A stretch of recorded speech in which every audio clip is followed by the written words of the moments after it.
Course Plus. Expressway to elegant career. Why we compare ourselves to others. It is a natural thing for human beings to compare themselves to others. We all do it and have done since an early age. But the issue really is about how those comparisons make you feel. If they empower you and spur you on to greater things, then comparisons are very useful. But if, when you are comparing yourself with others, you feel unworthy and depressed, then this is where you need to change your approach. In this book, you will learn exactly how to stop comparing yourself to others to prevent these feelings of worthlessness, and also how you can actually benefit from a comparison. Once you have mastered how to use comparisons in a good way, you will find that you can automatically brush off any negative comparisons. It will not bother you that someone is something you don't. You will be focused on improving yourself and your own life. Take a good look at yourself. We have the capability to take a good look at ourselves and work out who we really are. This is one of those things that sets human beings apart from the rest of the animal kingdom. At any time, we can go into deep thought about our life's mission. We can become inspired to be the very best that we can rather than just drift along in life. So, what is the best way to really evaluate yourself? The answer is that you need to compare yourself to others.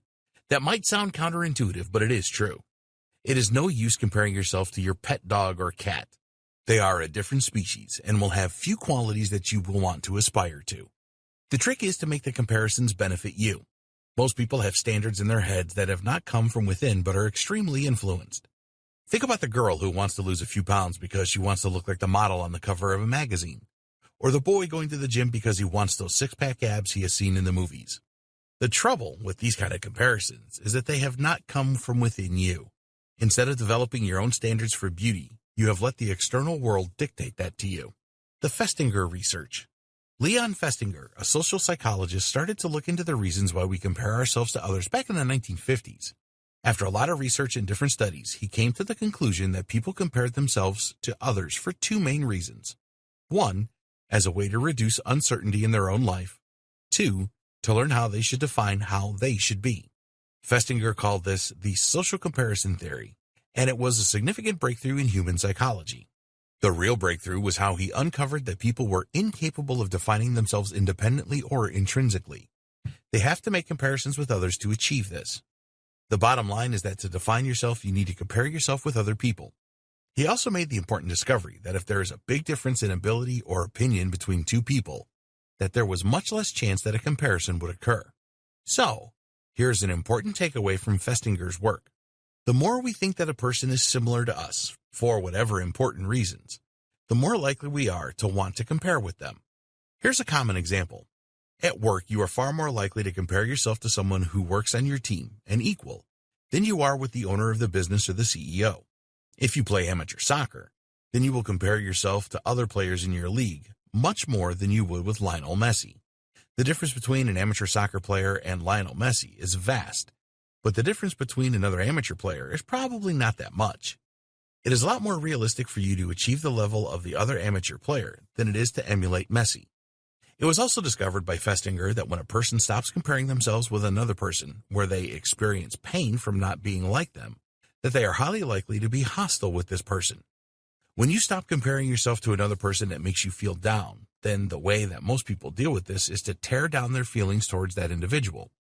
Often you will substitute another emotion, such as anger, to replace the negative experiences of the comparison. Can you relate to this? Have you ever stopped comparing yourself to another person because this was too painful for you, and then turned against the individual? If you did this, then you are certainly not alone, as it is a very common practice. The final conclusion from Festinger's work was that if we feel that a person or group of people are very important, then we will exert a lot of pressure on ourselves to try and conform to the opinions and abilities of this person or group. So, for example, if you have joined a power spin class at your gym, you could feel that it is far more important for you to put in the maximum effort there than you would if you were to meet some cyclists on the road. You see the spin club as an elite group that you need to aspire to, whereas the cyclists on the road hold little importance for you.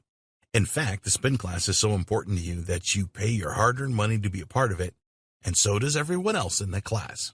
Why you compare yourself to others?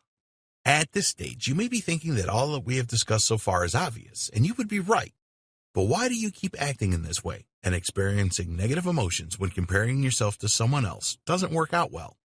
Well, you do this for two reasons. One, you want to know just how good you are. Two, you want to improve yourself. These reasons are extremely important, and later we will discuss how you can make comparisons that are healthy for you rather than those that are not. In the next video, we will discuss why comparing yourself to others can be a bad thing to do.